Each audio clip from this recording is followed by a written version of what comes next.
They handed me a handmade card with a smiley face drawn in crayon, the kind a child makes for Mother's Day. Inside, my nephew had written in his crooked 7-year-old handwriting, "Thank you, Aunt Rachel, for playing Army and keeping us safe from pretend bad guys." The adults around the table erupted in laughter, my sister wiping tears from her eyes as she said, "Oh, honey, Aunt Rachel wasn't playing Army. She was actually in the Army, but close enough." My father chuckled and added, "Same thing, really. Just dress up for adults who couldn't figure out what else to do with their lives." Preparing and narrating this type of story took us long efforts and hard work, so if you are enjoying the story, please consider subscribing to our channel. I sat there holding that card, feeling something crack inside my chest as 23 years of service, 4 deployments, 2 Bronze Stars, and the rank of colonel got reduced to playing pretend. The child meant no harm, but the adults knew exactly what they were doing. They always did. My name is Rachel, and that card became the moment I stopped pretending their disrespect was love. Because when your family treats your military service like an extended game of cops and robbers, they're not just insulting you, they're revealing who they've always believed you to be. And that night, I decided I was done being the family joke. Growing up as the middle daughter in the Morrison household meant learning early that respect was earned through very specific channels, and military service wasn't one of them. My older sister Emma became a lawyer, the golden child who could do no wrong. My younger sister Kate became a teacher, sweet and nurturing, everything a daughter should be according to my parents. Then there was me, the one who chose boots over heels, discipline over comfort, service over self. When I announced, at 18, that I was enlisting in the Army, my father actually laughed out loud. Not a chuckle, not a nervous giggle, but a full-throated laugh that echoed through our kitchen.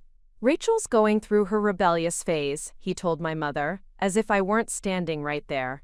"She'll get this military thing out of her system and come back ready to go to college like a normal person." My mother worried about different things. What will people think? What kind of mother lets her daughter go play soldier? And Rachel, honey, the military isn't really for girls like you. You're too soft, too emotional. You'll never make it through basic training. She said it with the same tone she used when she told me I was too short to reach the top shelf, like it was simply a fact of nature rather than a judgment. But I did make it through basic training. I excelled, actually. I graduated at the top of my class, earned my commission, and began what would become a distinguished career in military intelligence. Every promotion, every commendation, every achievement was met with the same response from my family. Polite acknowledgement, followed by swift redirection to more important topics, like Emma's latest case or Kate's classroom stories. When I made captain at 25, younger than most, my father's response was, "That's nice, honey. Emma just made partner at her firm. She's the youngest woman partner in the company's history." When I earned my first Bronze Star for my service in Afghanistan, my mother said, "I'm sure that's wonderful, dear. Kate just got nominated for Teacher of the Year. Isn't that exciting?" The pattern was so consistent I stopped expecting anything different. My achievements weren't dismissed with malice. They were simply absorbed and immediately overshadowed by whatever my sisters were doing. It was as if my military career existed in a parallel universe that occasionally intersected with family dinners, but never quite managed to matter. During my second deployment, I was injured when our convoy hit an IED. Shrapnel tore through my leg, requiring multiple surgeries and months of rehabilitation. The injury ended my field operations career, but not my service. I transitioned to strategic planning and eventually to command positions. I sent my family updates from the hospital, letting them know I was okay, that the injury was serious but I would recover. Emma sent flowers with a card that read, "Hope you feel better soon." Kate called once to check on me, but spent most of the conversation telling me about her new classroom setup. My parents sent a care package filled with cookies and a note saying they were proud of me for finally coming home for a while. They didn't understand that I wasn't coming home. I was recovering so I could continue serving. The military wasn't a detour from my real life, it was my real life. But explaining that to people who saw your career as an extended camping trip felt impossible. The worst part wasn't their lack of understanding. It was their complete inability to see that their lack of understanding hurt. When I tried to explain the significance of certain achievements or the reality of what I'd experienced downrange, they would nod politely and change the subject. Not because they were cruel people, but because they genuinely believed my experiences weren't as important or meaningful as civilian accomplishments. At family gatherings, I became the oddity, the conversation piece. Rachel's in the military, they would tell friends and extended family, the same way they might say, Rachel collects stamps, or Rachel has an unusual hobby. When pressed for details, they would fumble through explanations, getting my rank wrong, misunderstanding my job, and generally treating my career like something they'd read about in a magazine, rather than something their daughter had dedicated her life to. My brother-in-law once introduced me to his friends as Emma's sister, the one who's in the army or something. When I corrected him that I was in the army and held the rank of lieutenant colonel at the time, he shrugged and said, "Same difference." Emma, standing right there, didn't correct him. She just smiled and changed the subject to her latest legal victory. The isolation was profound in ways I struggled to articulate. I had brothers and sisters in arms who understood sacrifice, duty, honor, and the weight of service. But at family dinners, surrounded by people who shared my DNA but not my values, I felt more alone than I ever did in a forward operating base in Afghanistan. They weren't bad people. They loved me in their way. But their love came with conditions I was finally beginning to understand. They loved the version of me that fit into their comfortable narrative about what daughters should be and do. The version of me that chose service over safety, duty over personal comfort, and honor over approval didn't fit their story, so they simply edited it out.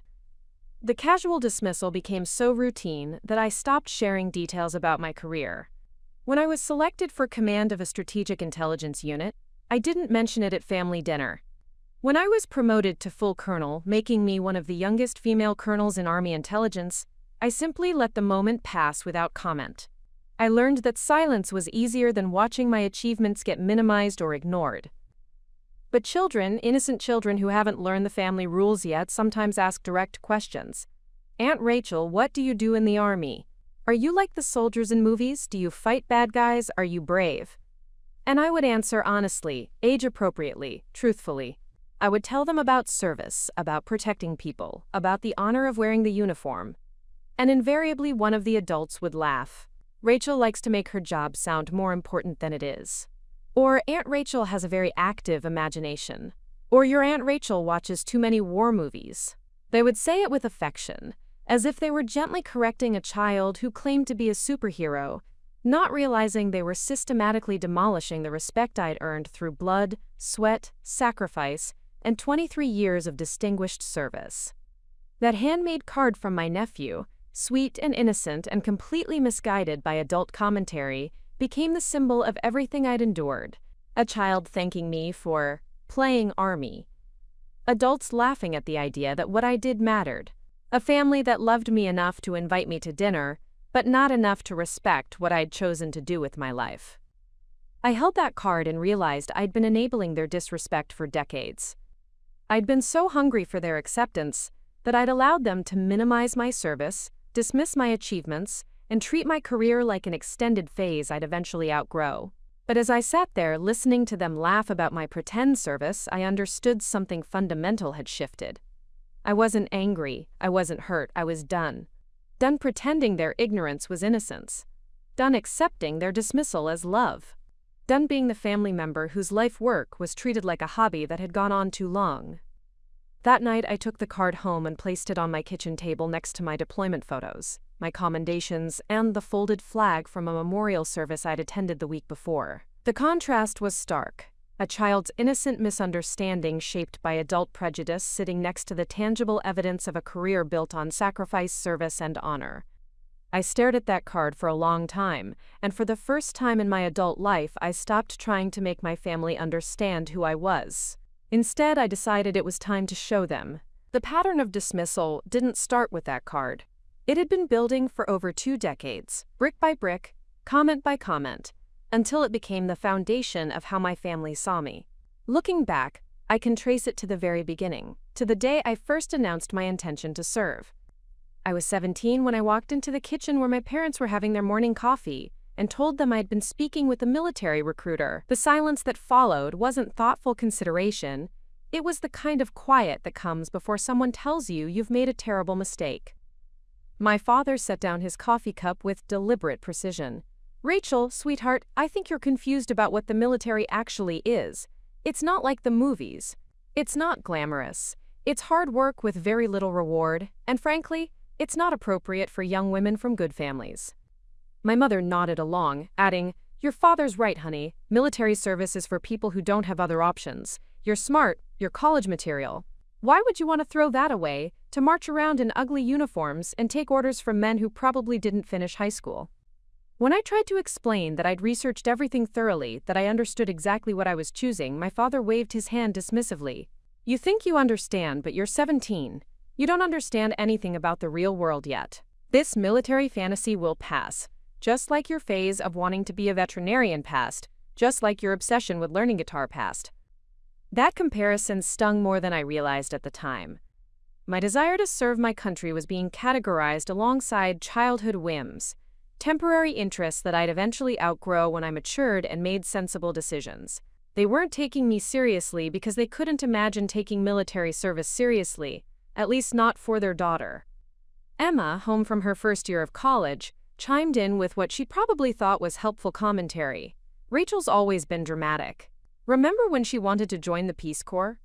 Or when she was convinced she was going to be a marine biologist? This is just her latest thing. She'll figure out what she really wants to do eventually." The dismissal was complete. My carefully considered decision, months of research, conversations with veterans, and genuine calling to serve, had been reduced to teenage drama, another phase in a series of temporary enthusiasms. They weren't arguing against military service on its merits, they were arguing against taking me seriously as a person capable of making important life decisions. But I enlisted anyway. I thought that once they saw my commitment, once they witnessed my success in basic training, once they understood that this wasn't a phase but a chosen path, they would adjust their perspective.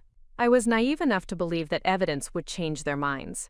Basic training was the hardest thing I'd ever done, and I loved every challenging minute of it. I called home after graduation, excited to share my achievement, to tell them I'd finished near the top of my class, that I'd been selected for advanced training in intelligence analysis. "That's nice, honey," my mother said, her voice flat with the kind of tone you use when a child tells you they've cleaned their room. "When do you think you'll be ready to start college? We've been looking at programs that might be a good fit for you when you get this out of your system." My father got on the line. "Rachel, we're proud that you finished what you started, but now it's time to be realistic about your future. The military was a good experience, I'm sure, but you can't make a career out of it. What kind of life is that for a young woman?" They had attended my graduation ceremony, but they'd spent the entire time comparing it to Emma's college graduation, making comments about how different it was, how much more formal and serious Emma's ceremony had been. They took pictures, they smiled, they went through the motions of proud parents, but their hearts weren't in it because they didn't believe what I was doing mattered. The pattern continued through every milestone. When I completed my advanced training and received my first assignment, they asked when I'd be coming home for good. When I was promoted to sergeant, they forgot to acknowledge it entirely. When I earned my commission and became a second lieutenant, my mother's primary concern was whether the officer uniforms were more flattering than the enlisted ones. During my first deployment to Iraq, I sent regular emails updating them on my experiences, sharing what I could about the work I was doing, the people I was serving with, the mission we were accomplishing. Their responses were brief and centered on concern for my safety, which was natural and appreciated, but they never asked about the work itself, never showed curiosity about what I was actually doing over there. When I came home from that first deployment, I was different. I'd grown up in ways that civilian life doesn't teach you. I'd seen things, done things, been responsible for decisions that affected people's lives and safety. I'd proven myself under pressure and earned the respect of people whose opinions I valued deeply. At the welcome home dinner my parents organized, I tried to share some of what I'd experienced, hoping they would finally understand the significance of what I was doing. I told them about the intelligence work I'd been doing, how our team had prevented several attacks, how we'd saved lives through the information we gathered and analyzed. My father listened politely and then said, "Well, I'm sure that was all very exciting, but you must be relieved to be back in the real world now. All that intensity and drama must be exhausting." The real world. As if the work I'd been doing, the lives we'd saved, the mission we'd accomplished wasn't real. as if defending freedom and protecting innocent people was somehow less authentic than whatever he considered normal life. Emma had just gotten engaged around that time, and the conversation quickly shifted to wedding planning, dress shopping, and venue selection. I sat there, fresh from a combat deployment, listening to detailed discussions about flower arrangements and seating charts. Watching my family invest more emotional energy in party planning than they'd ever invested in understanding what I did for a living. The disconnect became more pronounced with each passing year.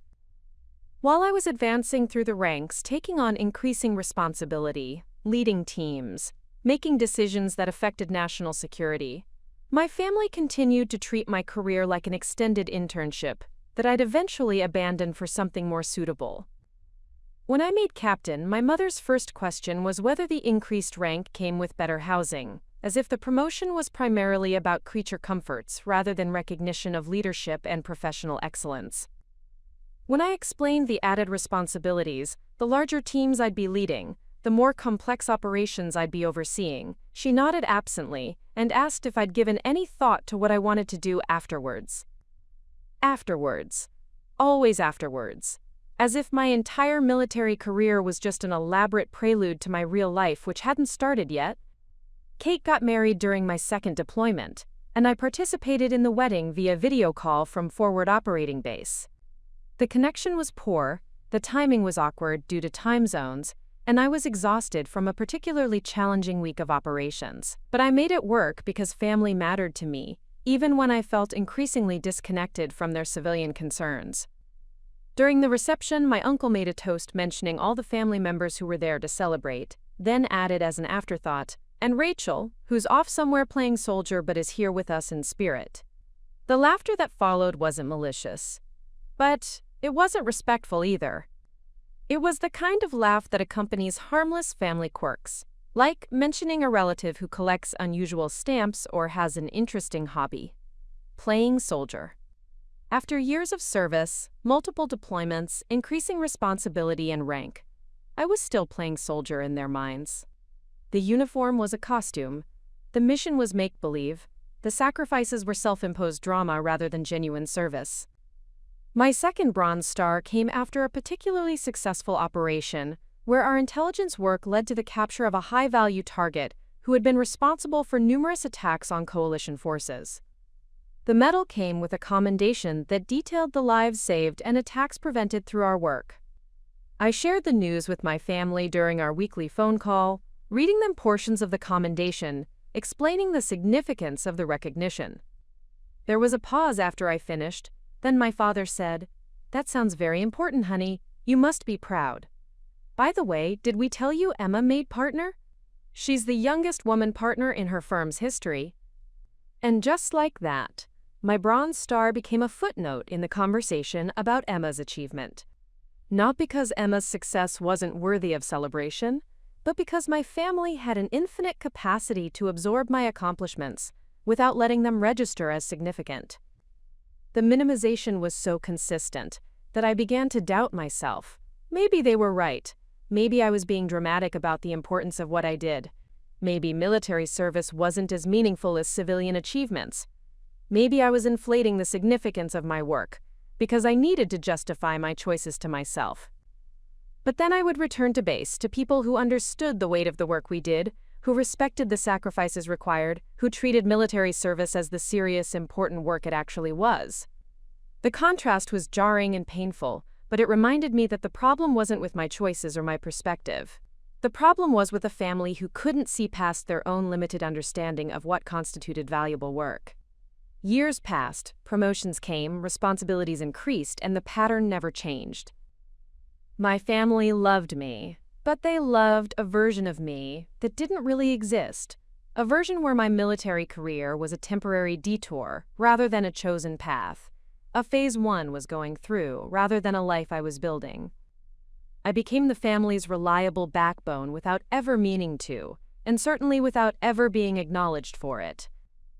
While Emma built her legal career and Kate focused on her teaching, I somehow became the one everyone called when things went wrong, when problems needed solving, when someone needed help that required actual sacrifice rather than just good intentions.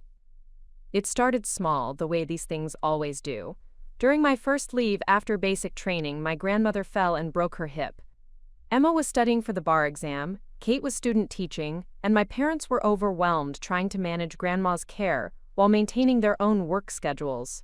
Without anyone asking, I extended my leave and spent 3 weeks helping with her recovery, driving her to physical therapy appointments, managing her medications, ensuring she had everything she needed. No one thanked me directly. Instead, I heard through family conversations that everyone was so relieved Rachel was available, and how, quote, convenient it was that she had flexible time off. My military leave wasn't seen as a sacrifice I was making, using precious time I could have spent relaxing or pursuing personal interests. It was seen as availability, as if being in the military meant I had unlimited free time and no other commitments. When I returned to active duty, my grandmother sent me a thank you card that my mother had clearly helped her write. It was sweet, but the message focused on how nice it was that I could help out, as if I'd simply been in the neighborhood rather than rearranging my life to provide care that no one else in the family was willing or able to provide. The pattern established itself quickly. When my uncle needed help moving after his divorce, guess who got the call? When my cousin struggled with her rebellious teenage son and needed someone to, quote, talk sense into him, they called me. When family emergencies arose, when someone needed a ride to the airport, when appliances broke down and required someone handy enough to figure out repairs, I became the automatic first call. Part of it was practical. My military training had taught me problem-solving skills, how to stay calm under pressure, how to assess situations quickly and take effective action. I could fix things, lift heavy objects, navigate bureaucracy, and handle crisis situations better than my civilian family members. But more than that, I was the one who always said yes, who always made it work, who never complained about the inconvenience or the sacrifice required. During my second deployment, my father had a minor heart attack. It wasn't life-threatening, but it was scary enough to send the family into panic mode. Emma was in the middle of a major trial and couldn't take time off. Kate had just started a new position and didn't feel comfortable requesting emergency leave so early in her tenure. So who did they call? I was 8,000 miles away, in the middle of a complex operation that required my full attention and presence. But I worked with my commanding officer to arrange emergency leave, caught the first available flight home, and spent 2 weeks managing my father's recovery and helping my mother navigate insurance paperwork, medical appointments, and the frightening uncertainty of a health crisis. My father recovered completely, and the family breathed a collective sigh of relief. At the welcome home gathering they organized after he was back on his feet, Emma gave a speech about how grateful she was that everyone had pulled together during the crisis. Kate talked about how lucky they were that everything worked out so well. My mother praised the excellent medical care and the support of friends and neighbors. I sat there listening to them talk about how well everyone had handled the emergency, how fortunate they were that it all worked out, how grateful they were for all the help they'd received. Not once did anyone mention that I'd cut short a deployment, used emergency leave, and traveled halfway around the world to manage a situation that none of them felt they could handle themselves. It wasn't that they were deliberately ungrateful, it was that my sacrifices had become so expected, so automatic, that they no longer registered as sacrifices at all. I was the family's crisis management system, the person who made problems disappear so efficiently that others forgot there had ever been a problem in the first place. The financial dimension of my reliability was even more invisible to them. Military pay, especially early in my career, wasn't lavish, but it was steady, and I was disciplined about managing it.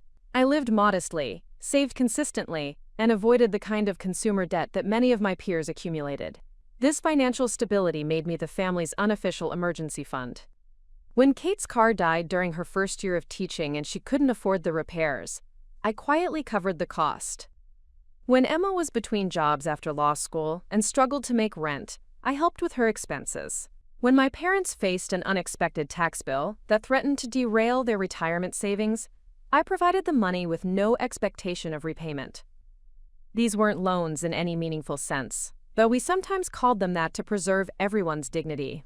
They were gifts disguised as temporary assistance, financial support, that allowed my family members to maintain their lifestyles and pursue their goals without the stress of economic uncertainty. But here's what made it particularly painful. My financial help was never acknowledged as coming from my military salary. Instead, there was always some other explanation for how I could afford to be generous. I must have been living very cheaply. I must not have had many expenses. Military housing must have made everything affordable. Somehow, they managed to accept my financial assistance while maintaining the fiction that military service wasn't a real career that provided real income. When I bought my parents a new refrigerator after theirs died, my mother told her friends that the girls had pitched in together to replace it. When I covered the down payment for Kate's first house, she mentioned to people that she'd gotten family help with the purchase. When I paid for Emma's professional wardrobe when she started at her law firm, she referred to it as a family investment in her career. The girls. Family help. Family investment. Never, Rachel used her military salary to help us. Never, Rachel's financial stability allowed us to handle this crisis. My money was welcomed, but its source was erased from the narrative, because acknowledging that source would have meant acknowledging that my military career provided tangible, meaningful benefits not just to me but to the entire family. The emotional labor I provided was equally invisible. I became the family's counselor, mediator, and problem solver for interpersonal issues. When Emma and Kate had conflicts, I helped them work through their differences. When my parents worried about decisions large and small, I listened patiently and offered perspective. When family gatherings became tense, I smoothed over disagreements and kept conversations civil. My military experience has taught me how to manage stress, how to remain calm in difficult situations, how to facilitate communication between people with different perspectives, and how to find solutions to complex problems. These skills made me valuable as a family member, but they also made me invisible, because good emotional labor doesn't call attention to itself. I was the one who remembered everyone's birthdays, who organized family gatherings, who made sure elderly relatives weren't forgotten, who checked in on family members going through difficult times. I was the one who listened when people needed to vent, who offered advice when asked, who provided stability and consistency in a family that sometimes struggled with both. But this emotional caretaking was seen as part of my personality, rather than as a skill set I'd developed or work I was doing. I was naturally good at handling stress. I was just a good listener. I was always calm and reasonable. My ability to manage family dynamics was treated as an innate trait, rather than as emotional labor that required time, energy, and conscious effort. The military had taught me the value of service, of putting the needs of the group above personal convenience, of showing up when you're needed regardless of the personal cost. These were values I believed in deeply, and I applied them to my family relationships without reservation. But military service also teaches you about mutual respect, about acknowledging contributions, about recognizing sacrifice when you see it. My family gladly accepted my service to them while remaining completely oblivious to the parallel service I provided to my country. They benefited from my military training, my military discipline, my military values, and my military salary, all while treating my military career as an irrelevant hobby that had nothing to do with who I really was or what I was actually capable of.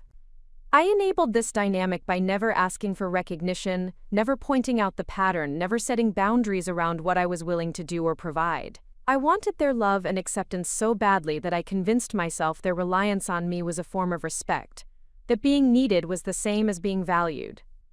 But being needed and being valued are completely different things. A tool is needed, but it's not respected. A resource is needed, but it's not appreciated. A service provider is needed, but they're not necessarily seen as a full person with their own needs, desires, and limitations.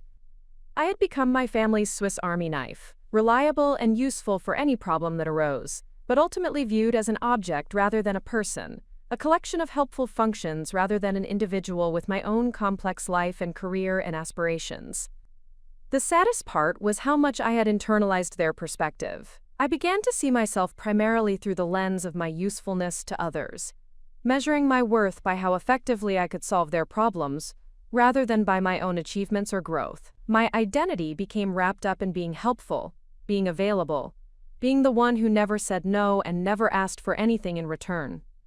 My military career, which should have been a source of pride and personal fulfillment, became secondary to my role as the family's support system. I was Colonel Rachel Morrison in uniform, but at family gatherings I was just Rachel who fixes things, Rachel who helps out, Rachel who's always available when you need her. This dual existence was exhausting in ways I didn't fully understand at the time. I was living two completely different lives, respected and valued in one context, taken for granted and minimized in the other. The cognitive dissonance was profound, but I'd learned to manage it by compartmentalizing, by accepting that my family would never understand or appreciate my military service, while still hoping that somehow, someday, they would finally see me clearly. The true cost of being everyone's reliable solution wasn't measured in dollars or time, though both were significant. It was measured in the pieces of myself I gave away so gradually that I didn't notice they were gone until I looked in the mirror one day and barely recognized the woman staring back at me. I had learned to make myself smaller in every family interaction to minimize my own experiences so others could feel comfortable with theirs. When Emma complained about the stress of her legal cases, I listened sympathetically and offered support, never mentioning that I'd just spent weeks managing intelligence operations where lives hung in the balance of every decision. When Kate talked about difficult students or challenging parents, I nodded and provided encouragement, never drawing parallels to the complex human dynamics I navigated in military leadership roles where the stakes involved national security. This wasn't nobility or selflessness. It was a survival mechanism I'd developed to avoid the awkward silence that followed whenever I tried to share something meaningful about my own work. I'd learned that mentioning deployments made people uncomfortable, that discussing the weight of command responsibility made them fidget, that explaining the significance of intelligence work made their eyes glaze over. So I stopped sharing, stopped trying to bridge the gap between their world and mine, stopped expecting them to show interest in the life I'd built outside their understanding. Have to keep up. The silence became my default mode during family gatherings. I would arrive prepared with questions about everyone else's lives, ready to listen to updates about cases and classes and weekend plans, equipped with enthusiasm for their stories and challenges. But I never came prepared to share my own experiences because I'd learned there was no audience for them. During my third deployment, I was responsible for a team that provided critical intelligence support to Special Operations Forces. The work was intense, meaningful, and demanding in ways that pushed me to grow as both an officer and a person. We saved lives, prevented attacks, and contributed to mission success in measurable ways. It was some of the most important work I'd ever done, and I was proud of my team's performance and my own leadership during those months. When I returned home, my family organized a welcome-back dinner. They asked polite questions about whether the food was good, whether I'd been able to stay in touch with friends, whether I was glad to be back to normal life. No one asked about the work itself, about what I'd accomplished, about how the deployment had challenged or changed me. The conversation quickly moved to Emma's promotion to senior associate and Kate's nomination for a Teaching Excellence Award. I sat there listening to detailed discussions of Emma's increased responsibilities and Kate's innovative classroom techniques, watching my family invest genuine curiosity and enthusiasm in their professional achievements, while treating my return from a combat deployment like I'd been away at summer camp. The disconnect was so jarring that I excused myself to the bathroom just to have a moment alone to process the emotional whiplash. But the most insidious cost was how I began to internalize their dismissal of my experiences. If my own family couldn't see the value in what I did, maybe it wasn't as important as I thought. If people who loved me couldn't find my career interesting enough to ask meaningful questions about, maybe there wasn't much worth discussing. If my military service seemed irrelevant to the people who knew me best, maybe I was overestimating its significance. I started minimizing my own accomplishments, even in professional settings. When colleagues congratulated me on promotions or commendations, I deflected with self-deprecating humor or redirected attention to my team's contributions. When mentoring junior officers, I found myself downplaying the importance of recognition and advancement, unconsciously echoing my family's message that military achievements weren't as meaningful as civilian ones. The imposter syndrome became overwhelming during my promotion to lieutenant colonel. Here was clear evidence that my superiors valued my contributions, that my leadership was making a difference, that my career was progressing in meaningful ways. But instead of feeling proud and confident, I felt like I was fooling everyone. Like they would eventually discover that my family was right, and I wasn't really qualified for serious responsibility. I called home to share the news about my promotion, and my mother's response was, "That's wonderful, honey. What does that mean exactly?" When I explained the increased responsibilities, the larger scope of operations I'd be overseeing, the teams I'd be leading, she said, "Well, I'm sure you'll do fine. You've always been good at organizing things." Organizing things.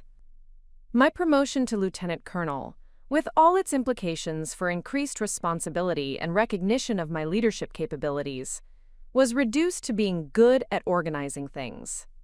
Like I was the family member who always remembered to bring the folding chairs to picnics, not an officer who had earned the trust of senior leadership to manage complex military operations.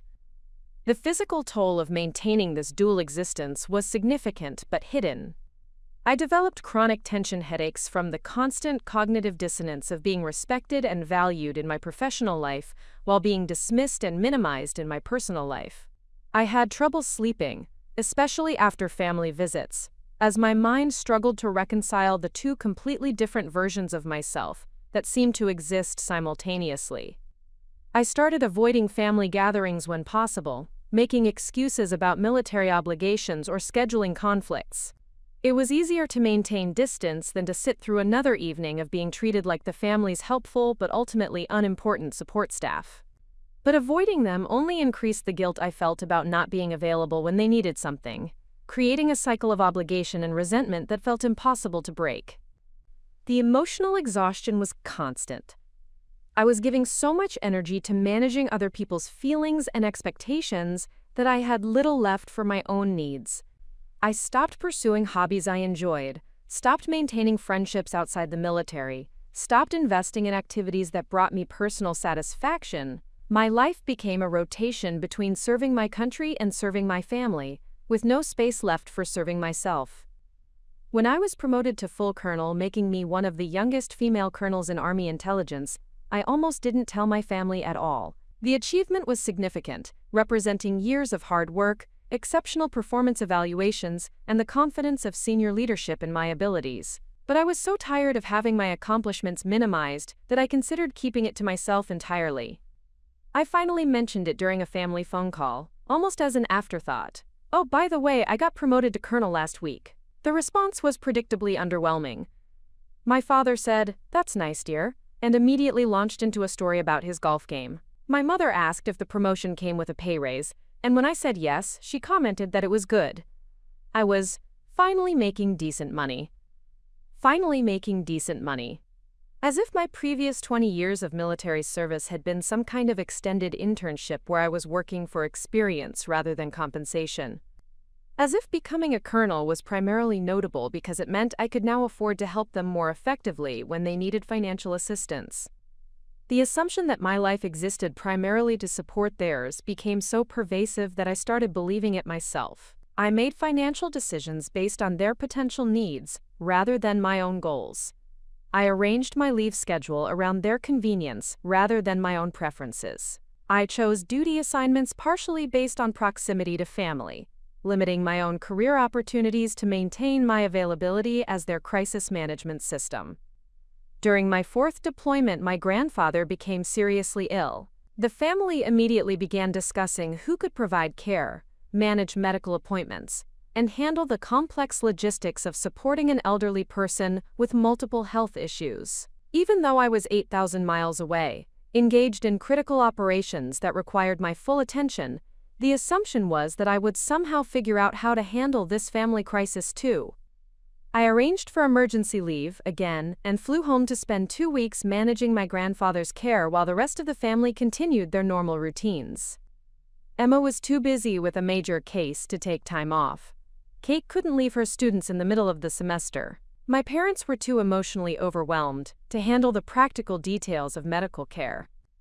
So I became the family's medical advocate, insurance navigator, and primary caregiver. using skills I'd developed in the military to manage a complex situation that no one else felt equipped to handle. I coordinated with doctors, managed medications, arranged for home health services, and provided the stability my grandfather needed during a frightening and uncertain time. When he recovered enough to return to independent living, the family celebrated how well everything had worked out. They praised the excellent medical care, expressed gratitude for the support of friends and neighbors, and marveled at how smoothly the crisis had been resolved. My role in managing the entire situation was acknowledged with the same casual appreciation they might have shown for someone who had helped with the dishes after a family dinner. The pattern was so established that I no longer expected acknowledgement or appreciation. I had become a resource that was utilized when needed and forgotten when not, valued for what I could provide rather than for who I was as a person.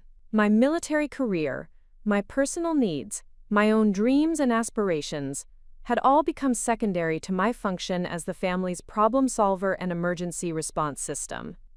But the breaking point wasn't one dramatic moment of recognition.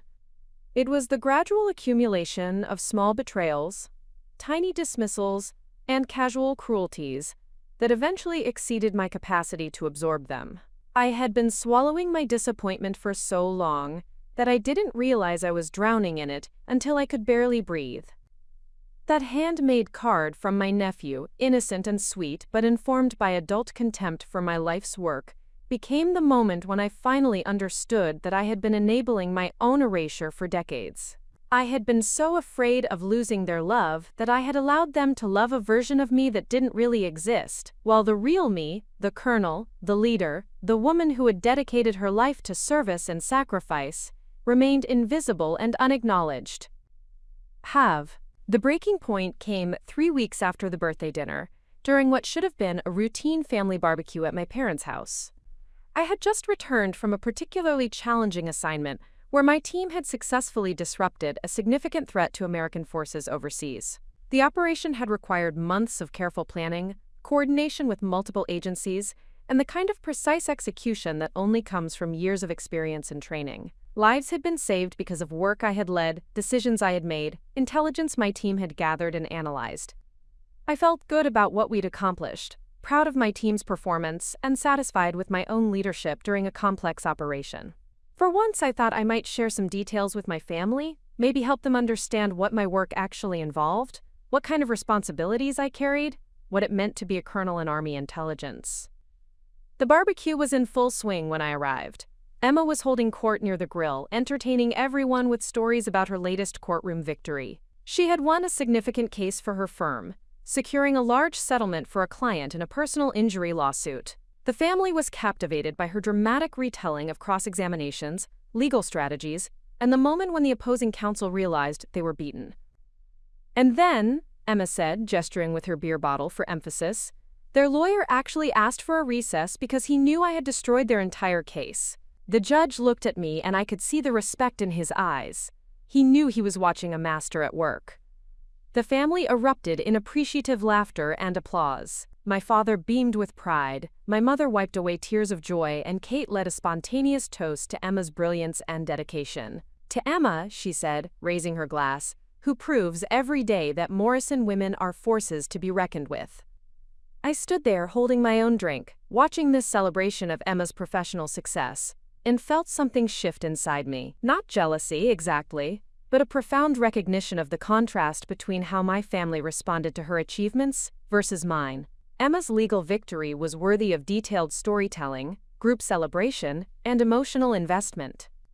My military accomplishments were met with polite acknowledgement and swift topic changes. During a lull in the Emma appreciation session, I thought this might be an opportunity to share something about my recent assignment. I waited for an opening in the conversation and said, I actually just got back from an operation that went really well.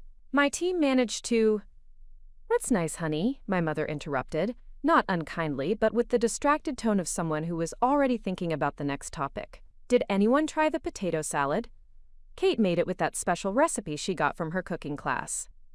The conversation immediately shifted to Kate's culinary skills, the cooking class she was taking, and a detailed discussion of different potato salad techniques. My attempt to share something meaningful about my work had been absorbed and dismissed in the space of a single sentence. redirected to potato salad before I could even finish explaining what my team had accomplished. I stood there for a moment, processing what had just happened. Here was my family, celebrating Emma's legal victory with enthusiasm and genuine interest, while treating my military accomplishment like background noise that was briefly acknowledged before moving on to more important topics like potato salad recipes. But the real breaking point came later that evening, during what started as a casual conversation about current events. Someone mentioned a news story about military operations overseas, and my father shook his head with the kind of dismissive certainty that comes from never having to actually understand a complex issue. "I don't understand why we need all these military adventures," he said, settling back in his lawn chair with the satisfied air of someone making an obvious point. "It's all just politicians playing games with other people's lives. Most of the stuff isn't even necessary. We could solve most of these problems with better diplomacy instead of sending people off to play war in countries that don't want us there anyway." My uncle nodded along. "Exactly. Most of these military operations are just expensive ways to avoid having real conversations. And honestly, most of the people who join the military these days are just looking for job training or college money. It's not like they're really sacrificing anything meaningful." I felt my chest tighten as I listened to them dismiss not just military operations in general, but the motivations and sacrifices of the people who serve. These weren't abstract political opinions to me. They were talking about my life, my colleagues, my subordinates, the people I'd served with, and the work we'd devoted our lives to accomplishing. Emma joined the conversation with her own perspective. "I think most military conflicts are just failures of legal and diplomatic systems. If we had better international law and more skilled negotiators, we wouldn't need to resort to military solutions. It's really quite primitive when you think about it."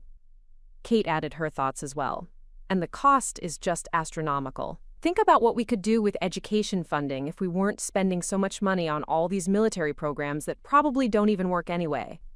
I sat there listening to my family casually dismantling the value and necessity of everything I'd spent my adult life doing. They weren't just criticizing military policy, which would have been fair and reasonable. They were questioning the intelligence, motives, and worth of everyone who chose military service, including me, though they seemed completely oblivious to that connection. My father continued his analysis. "And the people who make careers out of the military, they're basically just government employees who never had to compete in the real world. They get guaranteed jobs, government benefits, and they act like they're heroes for following orders and collecting paychecks. Government employees who never had to compete in the real world, following orders and collecting paychecks." This was how my own father described career military officers, the category that included his daughter who was sitting 3 feet away from him.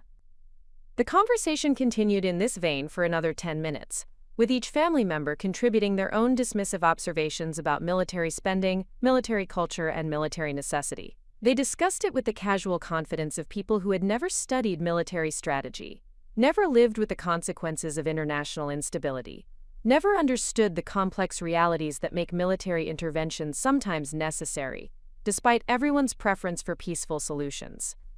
But more than their ignorance, what broke something inside me was their complete obliviousness to the fact that they were talking about my life, not my job, my life. The work I'd devoted 2 decades to, the colleagues I respected and cared about, the missions I'd risked my life to accomplish, the responsibilities I carried every day, all of it was being dismissed as unnecessary, primitive, and performed by people too incompetent to succeed in civilian careers.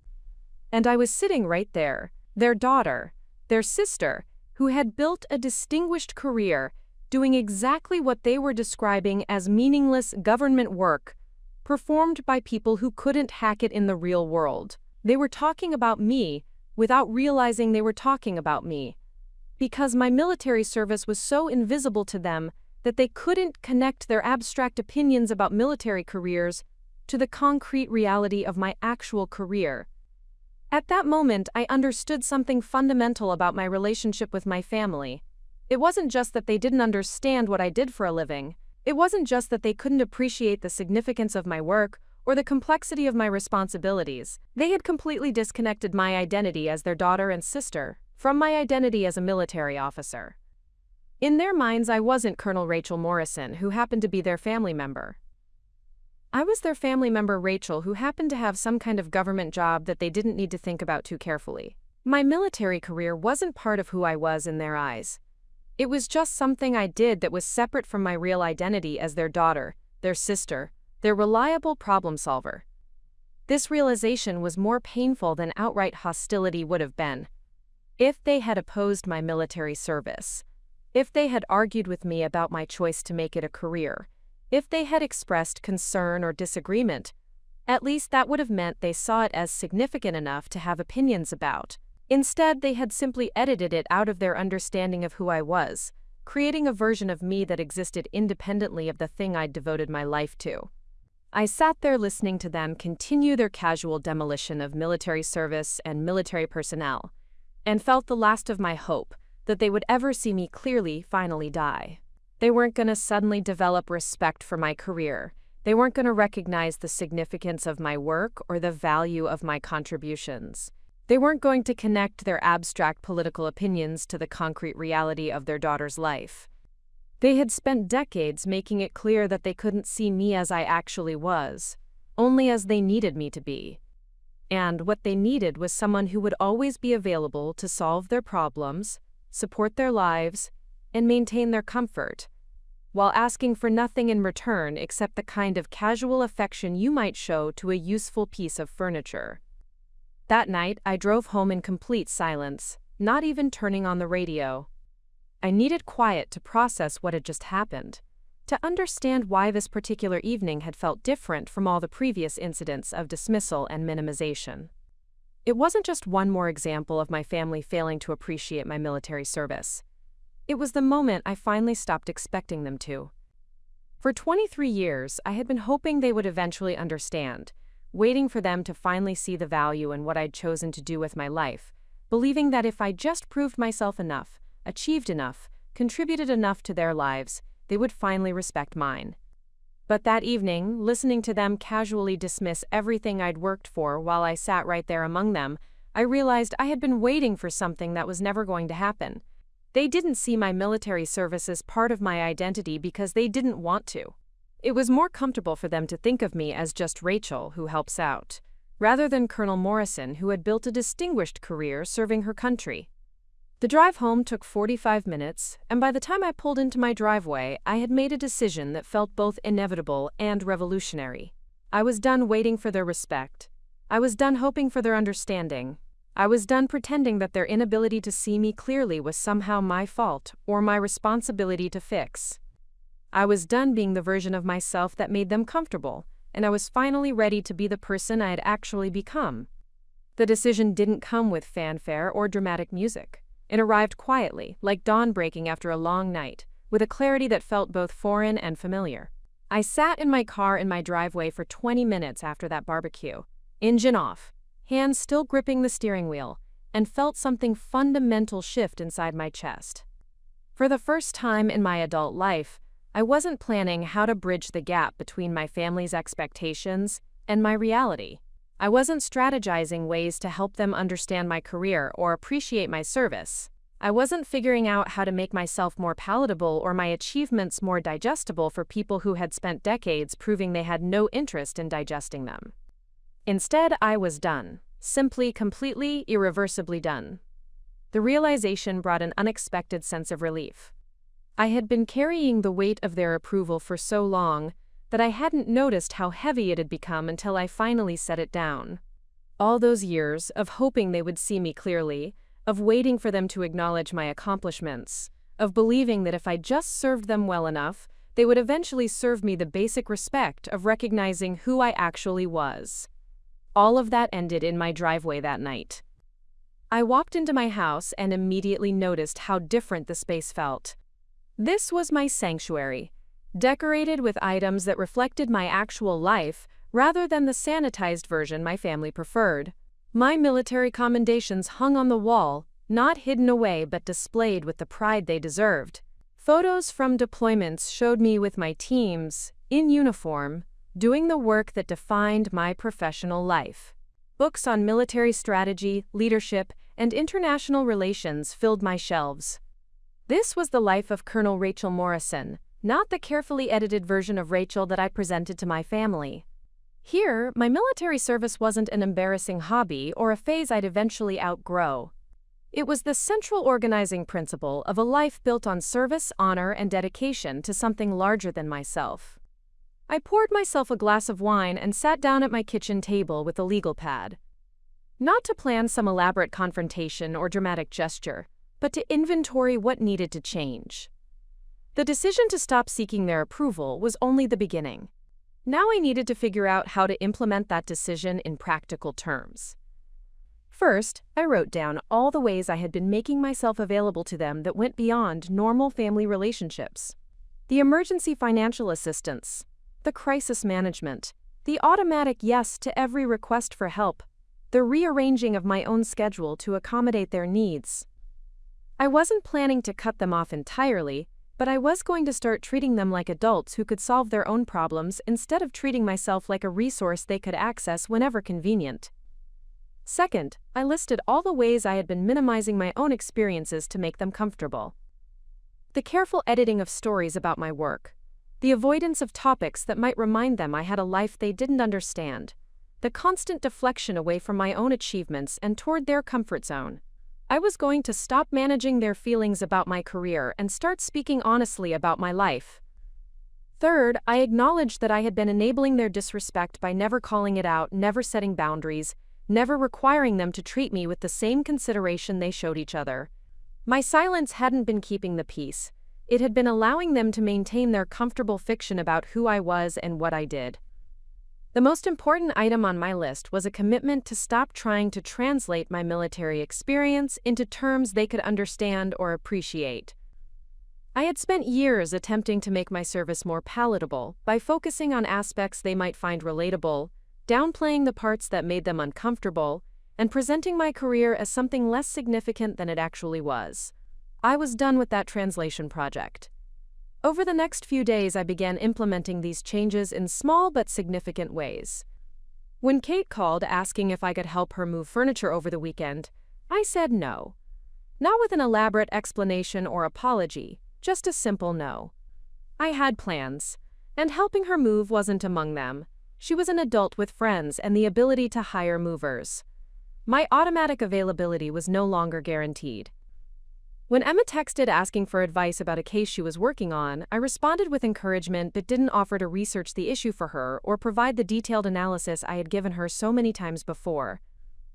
She was a successful lawyer, perfectly capable of handling her own professional challenges without unpaid consulting from her sister. When my mother called to discuss a minor crisis with her insurance company, I listened sympathetically but didn't offer to call them on her behalf or manage the situation for her. I suggested she contact the company directly and wished her luck resolving the issue. These weren't emergencies requiring military-level crisis management. They were normal adult problems that normal adults handle without calling in the family cavalry. The responses to these boundary-setting moments were illuminating. Kate seemed genuinely surprised that I wasn't available to help with her move, as if my willingness to rearrange my life for her convenience was a law of nature rather than a choice I had been making. Emma expressed mild frustration that I wasn't providing the detailed professional assistance she had come to expect. My mother seemed confused that I wasn't jumping in to solve her insurance problem. Preparing and narrating this type of story took us long efforts and hard work. So if you are enjoying the story, please consider subscribing to our channel. But none of them asked why I was less available than usual. None of them inquired whether something was wrong or if I needed support. Their primary concern seemed to be that their usual resource was malfunctioning, not that I might have my own needs or priorities that deserved consideration. This pattern of response confirmed what I had begun to suspect. They related to me primarily as a service provider rather than as a family member with my own complex life and legitimate needs. When the service became less reliable, they noticed the inconvenience but not the person who had been providing it. The real test came when my father called to tell me about a family dinner they were planning for my mother's birthday. In the past, I would have immediately offered to help with planning, cooking, or cleanup. I would have asked what I could bring, what tasks needed handling, how I could contribute to making the event successful. This time, I simply said I would be there and asked what time to arrive. The silence that followed my lack of volunteer assistance was telling. My father clearly expected me to offer help, to take on some portion of the work involved in organizing the celebration, to fulfill my traditional role as the family's event management system. When I didn't offer, he had to actually ask for help, which seemed to genuinely surprise him. "Well," he said somewhat awkwardly, "I guess your mother and I will figure out the details." Kate said she might be able to help with dessert. After years of my handling major portions of family event planning, they were suddenly faced with the novel concept of organizing a birthday dinner without my automatic involvement. The fact that this seemed difficult for them revealed how much they had been relying on my labor without acknowledging or appreciating it. These small changes felt enormous to me because they represented a fundamental shift in how I understood my role within my family. I wasn't rejecting them or cutting them off, but I was refusing to continue functioning as their unpaid staff member. I was stepping back into the role of daughter and sister, and stepping out of the role of family crisis manager and general problem solver. The freedom was intoxicating. For the first time in decades, my weekends belonged to me. My emergency leave could be saved for actual emergencies, rather than routine family inconveniences that got elevated to crisis status, because no one else wanted to handle them. My financial resources could be directed toward my own goals and interests, rather than serving as an automatic backup fund for other people's poor planning. But more than the practical benefits, what felt revolutionary was the mental space that opened up when I stopped carrying responsibility for everyone else's comfort and happiness. I had been devoting enormous emotional energy to managing their feelings about my life, trying to make my choices more palatable to them, working to maintain family harmony by making myself smaller. Now that energy was mine again.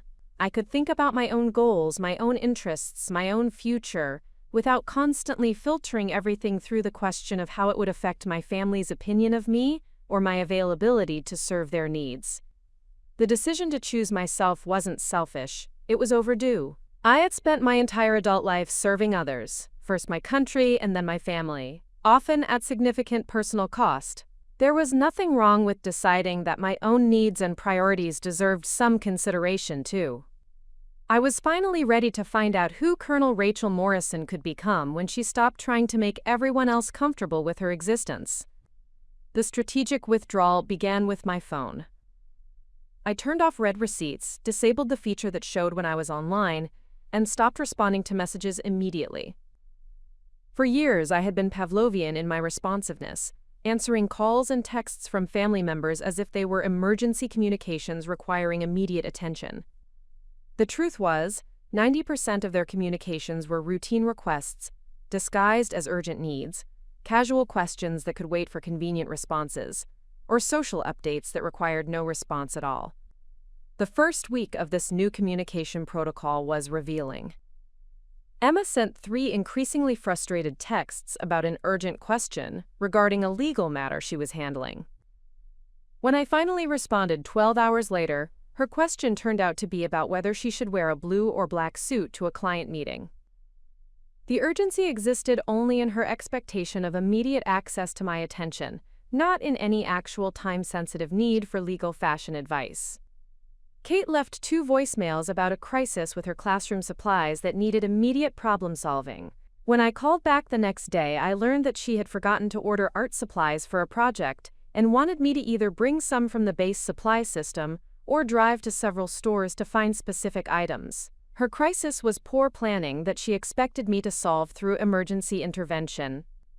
My mother sent a series of texts about a serious problem with her computer that required immediate technical support. When I finally responded, the serious problem was that she couldn't remember her password for a shopping website and wanted me to walk her through the password reset process over the phone. These weren't emergencies. They were routine inconveniences that my family had been escalating to crisis status because they knew I would drop everything to solve their problems. By introducing delays into my responses, I forced them to either solve these issues themselves or reveal that they weren't actually urgent enough to warrant alternative solutions. The financial boundaries were more complex to implement, but equally necessary. I had been operating as my family's unofficial emergency fund for so long that they had incorporated my financial availability into their own planning. They made decisions assuming I would cover unexpected costs, chose options they couldn't quite afford because they knew I would bridge the gap, and avoided building their own emergency savings because mine was always accessible. This financial dependence had become so normalized that they no longer asked for help. They simply informed me of needs that required funding. The car needs new tires and it's going to be $800 wasn't a request for assistance. It was an announcement that I would be paying for tires. Kate's student loan payment increased and she's short this month. Wasn't a question about whether I could help. It was information about where my next financial contribution would be directed. I opened a new savings account at a different bank and began transferring money there systematically. Not because I wanted to hide assets from my family, but because I needed to separate my financial security from their financial convenience. For too long, my financial discipline had been subsidizing their financial carelessness, enabling them to avoid the consequences of poor planning because they knew I would absorb the costs. The new account was for my goals, my future, my security. Money that went there was no longer available for spontaneous family financial crises, unexpected expenses that somehow always fell on me to cover, or the gradual erosion of my savings through 1,000 small loans that were never repaid. I also began saying no to financial requests that weren't genuine emergencies. When Emma asked me to cover her car payment because she had overspent on vacation, I declined. Not angrily or with a long explanation, just a simple no. She was a successful lawyer who earned a substantial salary. Her overspending was a choice that didn't require my financial intervention. When my parents asked me to contribute to Kate's wedding fund because she wanted a more expensive venue than she could afford, I told them I would attend and celebrate with her, but I wouldn't subsidize wedding expenses beyond a reasonable gift. Kate's desire for an expensive wedding wasn't my financial responsibility, and enabling her unrealistic expectations wouldn't help her learn to live within her means. The emotional labor boundaries were perhaps the most difficult to implement because they had become so automatic. I had been my family's unpaid therapist, mediator, and emotional support system for so long that stepping back from that role felt almost selfish. But I was exhausted from managing everyone else's feelings while ignoring my own, from providing emotional support to people who never offered it in return, from serving as the family's emotional dumping ground while maintaining perfect composure and endless availability. I stopped being the automatic mediator when family conflicts arose. When Emma and Kate had an argument about wedding planning and both called me to complain about the other, I listened briefly and then suggested they work it out directly instead of using me as an intermediary. Their conflict wasn't my problem to solve, and their expectation that I would manage their relationship dynamics was another form of unpaid labor I was no longer willing to provide. When my mother called to vent about her frustrations with my father's retirement behavior, I listened for a reasonable amount of time and then gently ended the conversation. I wasn't her marriage counselor, and her decades-long pattern of complaining to me about my father instead of addressing issues directly with him wasn't healthy for any of us. When family members tried to recruit me into taking sides in their disputes or validating their complaints about each other, I declined to participate. I stopped absorbing their emotional stress and stopped allowing them to use me as a pressure valve for tensions they were unwilling to address constructively. The holiday and event planning boundaries represented another significant shift. For years, I had been the family's unofficial event coordinator, taking responsibility for organizing gatherings, managing logistics, and ensuring that celebrations ran smoothly. This work was time-consuming, expensive, and completely unacknowledged, but it had become so expected that family members planned around my assumption of these responsibilities. When Thanksgiving approached, I waited for someone else to take initiative in planning, rather than automatically stepping into my traditional role as organizer. The silence was prolonged and uncomfortable. Finally, my mother called to ask if I was handling Thanksgiving this year, as if it were an assigned duty rather than volunteer work I had been providing. I told her I would be happy to attend Thanksgiving dinner, but wouldn't be organizing it. If the family wanted to gather, someone else would need to plan the event, coordinate the food, and manage the logistics. I would bring a dish and participate as a guest, rather than serving as the unpaid event manager. The confusion in her voice was evident. She had genuinely expected me to handle Thanksgiving planning. because I always handled Thanksgiving planning. The idea that I might choose not to take on this responsibility had apparently never occurred to her, even though she had never asked me to take it on in the first place. These boundary-setting decisions weren't punitive measures designed to hurt my family or make their lives more difficult. They were necessary steps to reclaim my own life, my own time, my own resources, and my own energy. I had been giving so much of myself to maintain their comfort that I had lost track of what I needed and wanted for my own life. The military had taught me about the importance of clear chains of command, defined responsibilities, and mutual respect. In healthy organizational structures, people understand their roles, contribute according to their capabilities, and receive appropriate recognition for their efforts. My family relationships had become dysfunctional organizational structures where I carried disproportionate responsibility without corresponding authority or recognition. By implementing these boundaries, I was essentially reorganizing my family relationships to more closely resemble healthy adult interactions. I was stepping out of the role of unpaid family servant and stepping into the role of family member with my own legitimate needs, interests, and limitations. The transition wasn't smooth. Years of established patterns don't change overnight, and my family's initial response to my reduced availability was confusion, frustration, and attempts to restore the previous dynamic through guilt, manipulation, and increased demands for my attention. But I held firm because I finally understood that their comfort with my self-sacrifice had been preventing all of us from developing healthier relationship patterns. My availability had been enabling their avoidance of personal responsibility, and my silence about my own needs had been allowing them to ignore the one-sided nature of our relationships. For the first time in my adult life, I was choosing myself without apology or explanation, and that choice felt like coming home to a person I had almost forgotten existed. The panic started exactly 11 days after I implemented my new boundaries. It began with a text from Emma that said simply, "Are you okay? You've been really distant lately." The concern might have seemed genuine if it hadn't been preceded by 3 increasingly frustrated messages about my failure to immediately respond to her requests for various forms of assistance. By the end of that first week, the family group chat that had been quiet for months suddenly exploded with activity. Messages flew back and forth between Emma, Kate, and my parents, discussing my strange behavior and, quote, concerning changes in attitude. They weren't including me in these conversations, but Kate accidentally sent one message to the wrong thread, giving me a glimpse into their analysis of my transformation. "She's definitely going through something," Kate had written. "Maybe it's a midlife crisis, or stress from work. She's never been this unavailable before. Mom thinks we should do an intervention." An intervention. Because my refusal to function as their on-call problem solver was apparently a mental health crisis requiring professional-level family concern. The irony was staggering. They had ignored my actual needs for decades, but my sudden unavailability to meet their needs was cause for urgent family meetings and intervention planning. My mother called 3 times in 2 days, leaving increasingly dramatic voicemails.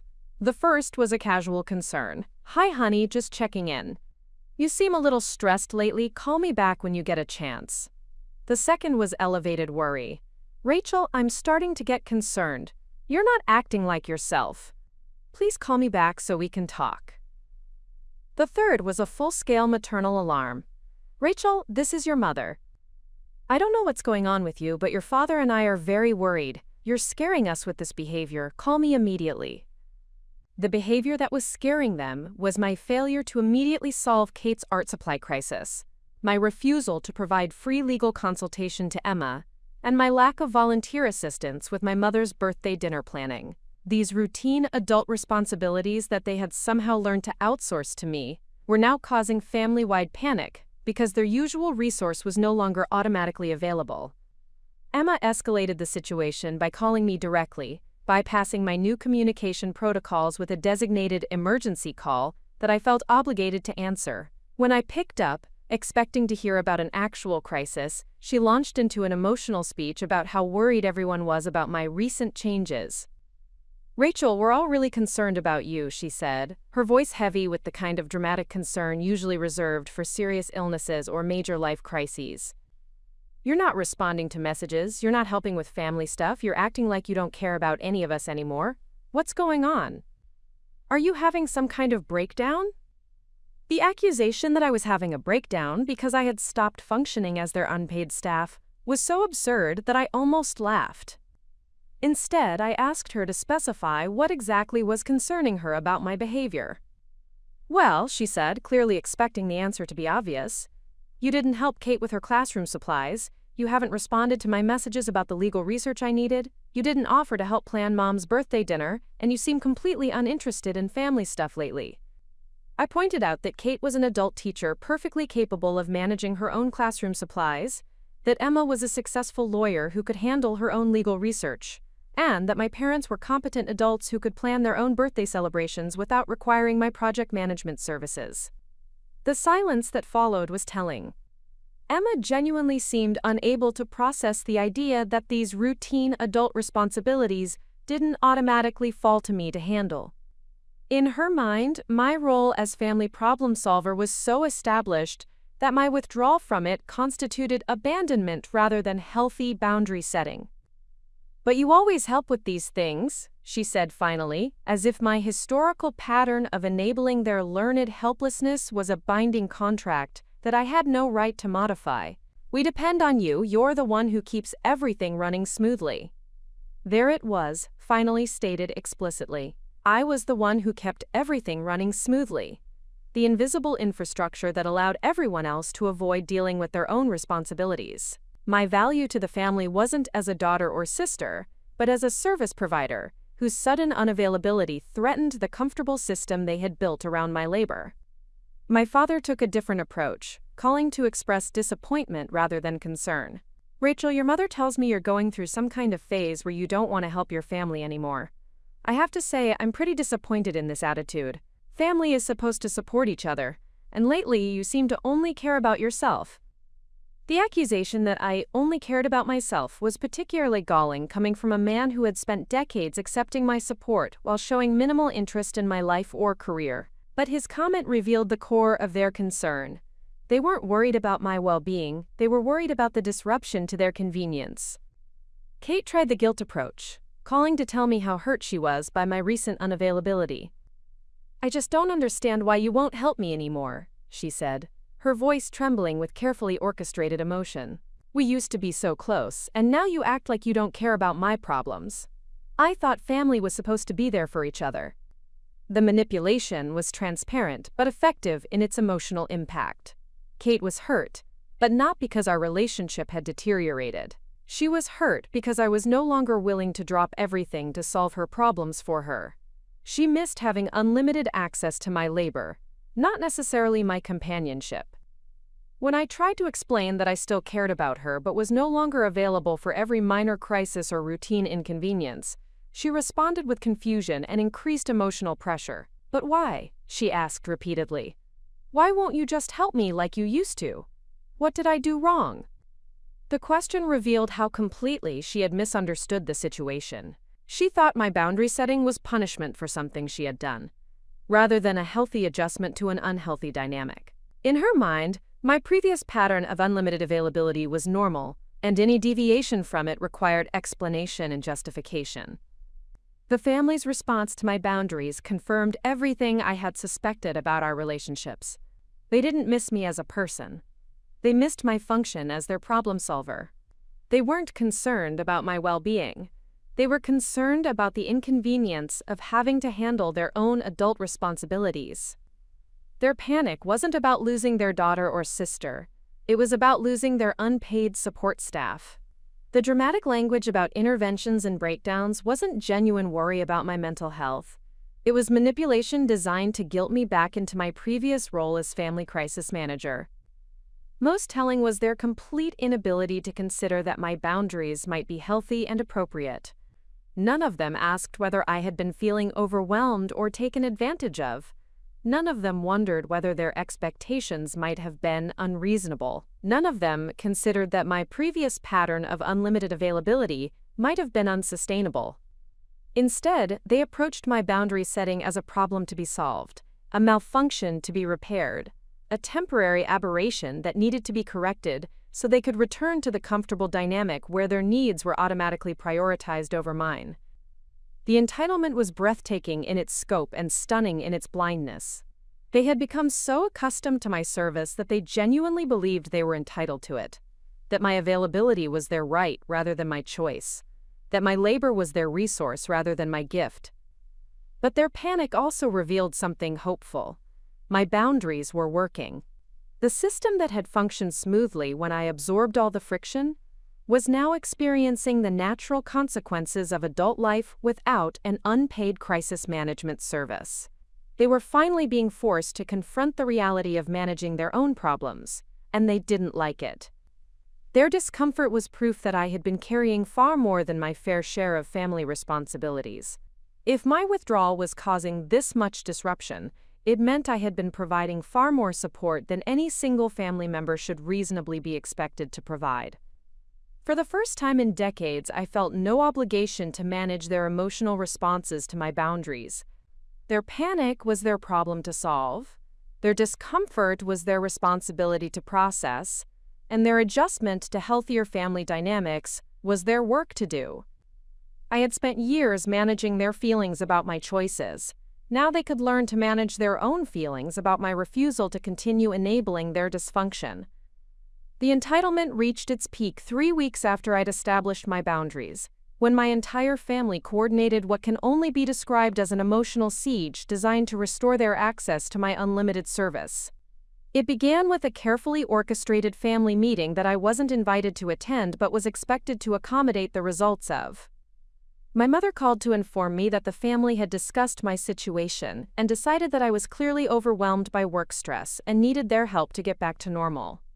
She spoke with the authoritative tone of someone delivering a medical diagnosis, rather than sharing the conclusions of people who had never shown interest in understanding my actual work or stress levels. "We've all agreed that you're going through a difficult time," she announced, as if my refusal to serve as their unpaid problem solver was a mental health crisis requiring their intervention.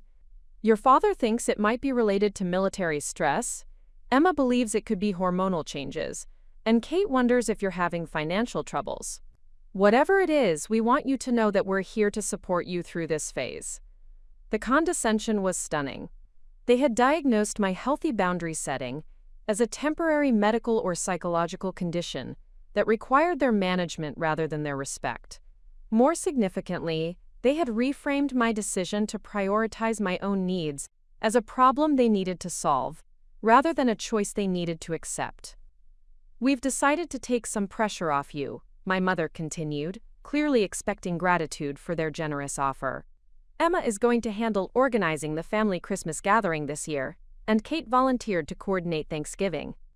We don't want you to feel obligated to take care of everything like you usually do." The irony was breathtaking.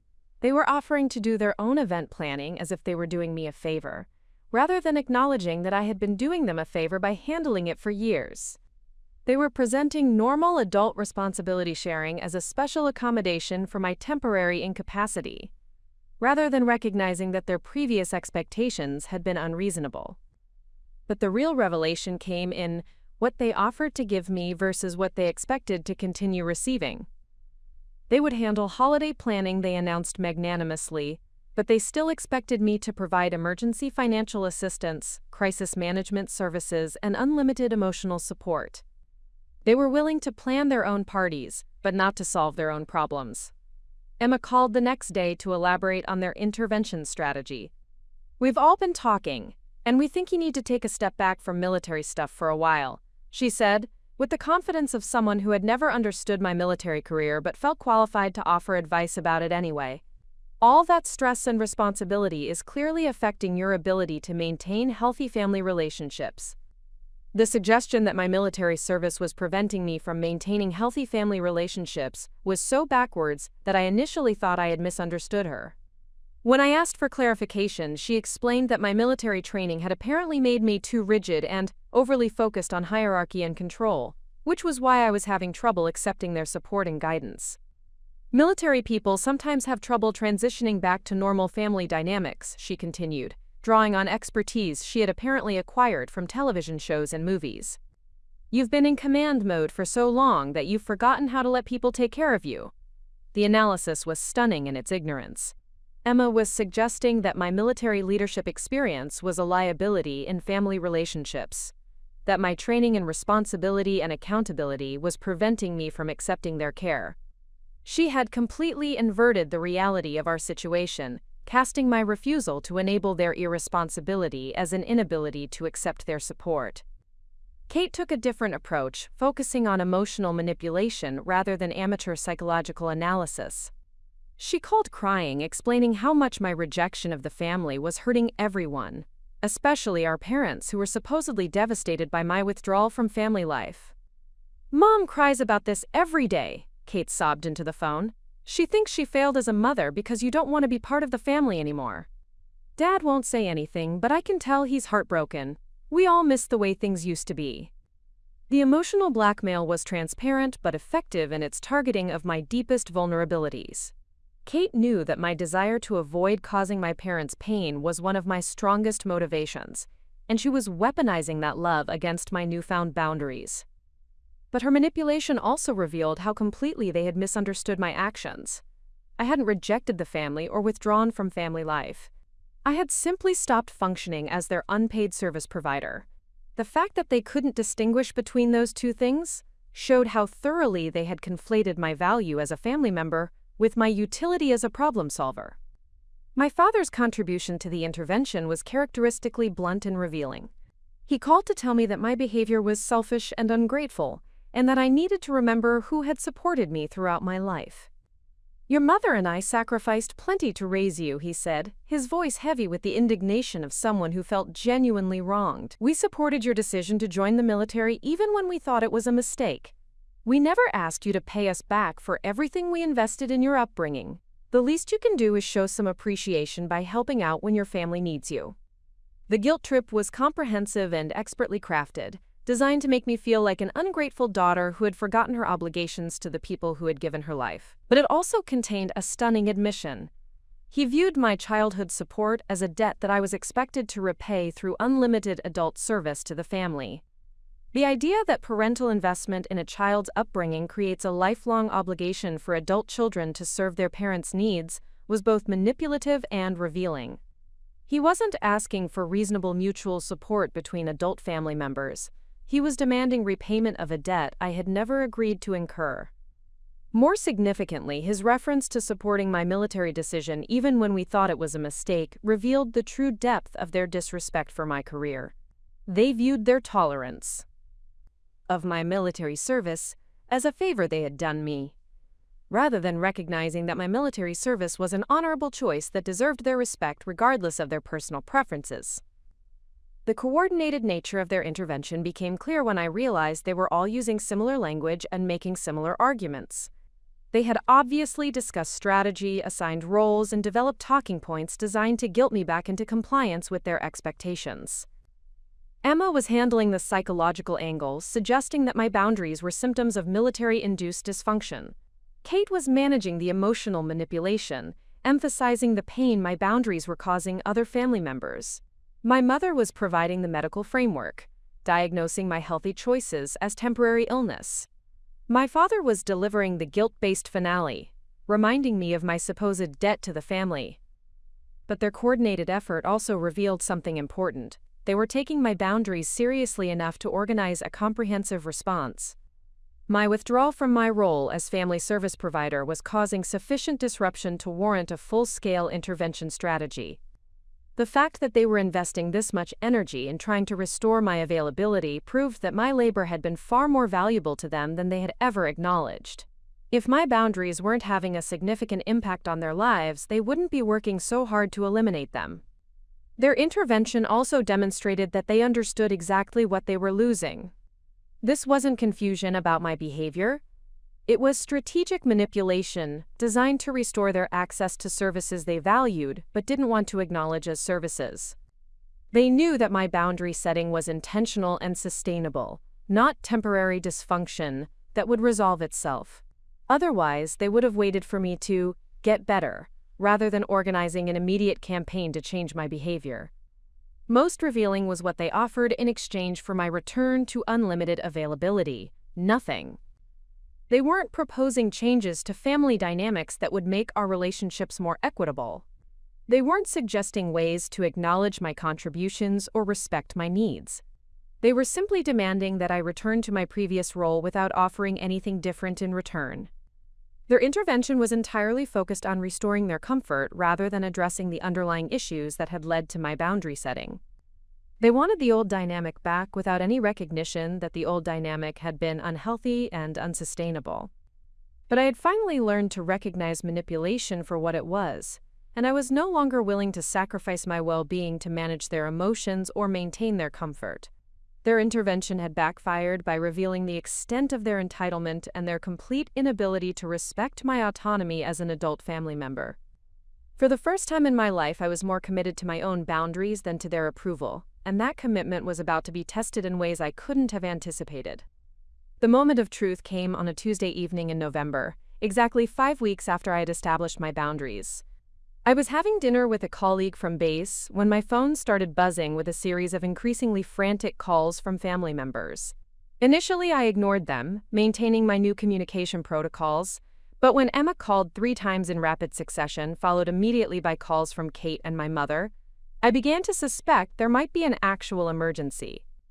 I excused myself and answered Emma's 4th call, expecting to hear about a medical crisis or genuine family emergency. Instead, I was met with Emma's voice, shaking with what sounded like genuine distress but was actually carefully orchestrated manipulation. "Rachel, thank God you answered," she said, her words tumbling out in a rush of apparent panic. "We need you to come to Mom and Dad's house right now. There's been a situation, and we need your help dealing with it." When I asked for specific details about this situation, Emma became evasive. "I can't explain everything over the phone," she said. "Just trust me. We need you here immediately. Can you drop whatever you're doing and come over?" The urgency in her voice was compelling, but something about her refusal to provide details made me suspicious. In my military experience, people who genuinely needed emergency assistance were specific about the nature of their crisis. People who were manufacturing emergencies were often vague about details, because specifics would reveal the lack of actual urgency. I told Emma I would need to know what kind of emergency I was responding to before I could determine whether to leave my dinner and drive across town. The silence that followed my request for information was telling. "Look," she said finally, "it's not exactly an emergency, but it's important. We're all here at Mom and Dad's house, and we need to have a family meeting about some things. We've been trying to schedule this for weeks, but you keep avoiding us." The truth emerged. There was no emergency. They had manufactured a crisis to force me to attend a family meeting I hadn't agreed to participate in. They had coordinated their efforts to make their demand for my presence seem urgent and unavoidable, using emergency-style phone calls to manipulate me into compliance. I told Emma that I wouldn't be attending any family meetings that began with deceptive emergency calls, and I started to hang up. Before I could end the call, I heard my father's voice in the background, loud enough to be clearly audible through the phone. "Give me that phone," he said to Emma. "If she won't come willingly, we'll just have to be direct with her." The phone was apparently transferred to my father, who launched into what can only be described as a formal confrontation designed to force my submission to their collective will. "Rachel, this nonsense has gone on long enough," he said, his voice carrying the tone of authority he had used when I was a child being disciplined for misbehavior. "Your family is here waiting for you, and you're going to get in your car and come over here so we can sort this out like adults." The command was delivered as if I were still a teenager living under his roof rather than a colonel in the United States Army who had been living independently for over 2 decades. But more than the condescending tone, what struck me was his assumption that he had the authority to summon me to a meeting I hadn't agreed to attend. I told him that I was having dinner with a colleague and wouldn't be available for a family meeting that evening. I suggested that if they wanted to discuss something with me, they could schedule a conversation at a mutually convenient time, like normal adults do. "Don't take that tone with me, young lady," he responded, apparently forgetting that the young lady he was addressing outranked most of the military officers in our state. "You've been avoiding this family for weeks, and we're not going to let you continue this selfish behavior without consequences." The threat of consequences was both laughable and revealing. What consequences could they impose on a financially independent adult with her own career, home, and life? The only leverage they had ever had over me was my desire for their approval and my willingness to prioritize their comfort over my own needs. But then my father revealed the extent of their desperation and the depth of their misunderstanding about our relationship dynamics. "If you don't get over here right now," he said, "we're going to have to assume that you don't want to be part of this family anymore. And if that's the case, then we'll stop treating you like family." The ultimatum was stunning in its childishness and revealing in its assumptions. He was threatening to withdraw their love and acceptance if I didn't submit to their demands, apparently believing that the prospect of losing their approval would force me back into compliance. But his threat also contained an important admission. They had been treating me like family only conditionally, based on my willingness to serve their needs. The family love I had been working so hard to maintain was apparently contingent on my continued availability as their problem solver and resource provider. I told my father that if their definition of family required my submission to unreasonable demands and my availability for manufactured emergencies, then perhaps we had different understandings of what family relationships should involve. The silence that followed was profound. I could hear background conversations as my family members realized that their ultimatum had not produced the intended result. Someone was crying, someone else was arguing, and multiple people were talking at once in what sounded like a crisis management meeting. Finally, my mother took the phone. Her voice was tight with emotion, but I couldn't tell whether it was genuine distress or performed drama designed to elicit my compliance. "Rachel, please," she said. "I don't understand what's happened to you. You used to care about this family. You used to want to spend time with us. Now you act like we're strangers, like our problems don't matter to you anymore." The accusation was both untrue and revealing. I hadn't stopped caring about my family, and I hadn't started treating them like strangers. I had simply stopped functioning as their unpaid service provider. The fact that they couldn't distinguish between those two things showed how completely they had conflated my love for them with my labor for them. I tried to explain that I still loved them but was no longer available for unlimited service, that I still wanted relationships with them but on more equitable terms, that my boundaries weren't rejection but rather an attempt to create healthier interactions. "But you're not the same person," my mother responded. "The Rachel we know would never leave her family hanging when we need help. The Rachel we raised would put family first no matter what." There it was, finally stated explicitly. The Rachel they knew and loved was the version of me that put their needs before my own, that prioritized their comfort over my well-being, that functioned as their resource rather than as their equal. Rachel who had boundaries, who had her own needs, who expected reciprocal respect in family relationships, that Rachel was apparently unacceptable to them.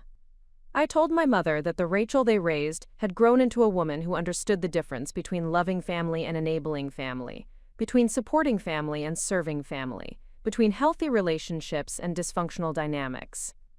The conversation that followed was the most honest exchange I had ever had with my family about our relationship patterns. For the first time in my adult life, I spoke directly about how their treatment of my military career had affected me, how their expectations of unlimited availability had exhausted me, how their inability to see me as anything other than their support system had made me feel invisible as a person. I explained that my boundaries weren't punishment or rejection, but rather an attempt to create relationships where I could be both helpful and respected, both loving and autonomous, both committed to family and committed to my own well-being. Their responses revealed everything I needed to know about their willingness to change. Emma interrupted to say that I was overthinking our family dynamics. Kate suggested that I was being too sensitive about things that weren't meant to hurt me. My father accused me of making excuses for selfish behavior. My mother wondered aloud whether military service had made me too independent for healthy family relationships. Not one of them acknowledged that my concerns might be valid. Not one of them considered that their expectations might have been unreasonable. Not one of them showed any willingness to examine their own behavior or consider changes to our family dynamics. Instead, they doubled down on their conviction that I was the problem, that my boundaries were the issue, that my refusal to continue enabling their dysfunction was the real crisis requiring intervention. In that moment, I realized that I had been hoping for something that was never going to happen. They weren't going to suddenly develop respect for my autonomy, appreciation for my service, or understanding of my needs. They were going to continue seeing me as their resource until I stopped allowing them to do so. The conversation ended with my father delivering what he clearly intended as a final ultimatum. "You have 1 week to decide whether you want to be part of this family or not." If you can't commit to being the daughter and sister we need you to be, then maybe it's better for everyone if you just stay away. I hung up the phone and returned to my dinner, where my colleague had been waiting patiently. When she asked if everything was okay, I realized that for the first time in decades, everything actually was okay. I had finally stopped trying to earn love that was conditional on my service, and I had started choosing relationships that valued me for who I was rather than what I could provide. The transformation that followed my family's ultimatum was profound and immediate. For the first time in my adult life, I woke up without a mental checklist of family crises to manage, financial emergencies to anticipate, or emotional labor to provide. The silence from my family, initially intended as punishment for my refusal to submit to their demands, became the most peaceful period I had experienced in decades. My mornings belonged to me. Instead of checking my phone for overnight messages about family emergencies that needed immediate attention, I drank coffee slowly and read books that interested me. Instead of planning my weekends around family obligations and crisis interventions, I explored hobbies I had abandoned years ago. Instead of budgeting with a mental reserve for family financial emergencies, I began investing in my own goals and dreams. The mental clarity was extraordinary. I hadn't realized how much psychological energy I had been devoting to managing my family's dysfunction until that energy was suddenly available for my own use. Without the constant background stress of anticipating their next crisis or demand for assistance, I found myself thinking more clearly, sleeping better, and experiencing a sense of contentment that had been absent from my life for years. At work, colleagues began commenting on changes they noticed in my demeanor and performance. My direct reports mentioned that I seemed more relaxed and approachable. My superior officers noted that my strategic thinking had become even sharper and more innovative. Without the emotional drain of managing family drama, I had more energy to devote to my military responsibilities and professional development. I began pursuing opportunities I had previously declined because they might interfere with my availability to family. When offered a chance to attend an advanced leadership program at the War College, I accepted immediately instead of checking first to ensure my absence wouldn't create problems for family members who might need my help. When invited to speak at a conference on military intelligence, I agreed, without worrying about whether the timing might conflict with family events or obligations. The freedom to prioritize my own career advancement felt revolutionary. For years, I had been making professional decisions based partly on family considerations, turning down assignments that might take me too far from home, declining opportunities that might reduce my availability for family crisis management. Now I was free to make career choices based entirely on what would benefit my professional growth and service to my country. My financial situation improved dramatically without the constant drain of family emergencies and requests for assistance. Money that had previously disappeared into other people's poor planning decisions was now available for my own goals. I paid off my mortgage early, increased my retirement contributions, and began investing in ways that would ensure my own long-term financial security.